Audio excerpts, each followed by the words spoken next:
Sveiki, tai žodžiu pasirinkimo Aumano valdiklį, tai pirmas dalykas įtakojo kainą, kadangi žymiai pigiau, dvigubos nepigiau negu esantis rinkos lyderiai. Antras labai svarbus aspektas buvo, kad mes kai jį įsidėjom, mums nereikėjo keisti pavarų. Tai buvo šitas valdiklis sušnekėjo su esamom pavarom, ko irgi negalėjo pasiūlyti kiti valdikliai. O Aumanas sušnekėjo su visom esamom mūsų senom pavarom.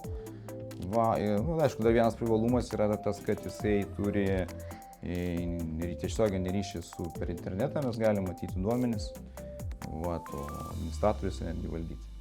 Pirkom su skydu, skydą rekomendavo irgi keli žmonės, kad viską tvarkingai įsidėti ir kad, kaip sakant, apsisaugoti nuo bent kokių išorinio poveikio valdikliui.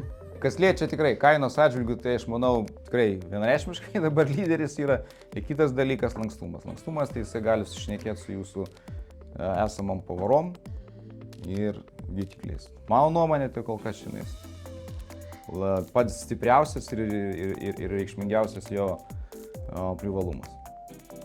Taip, ir sakykime, esam patenkinti šito dalykų, kiek iš čia pas mūsų veikia. Manau, turi didelę ateitį jisai šioje mūsų Vilniaus rinkoje.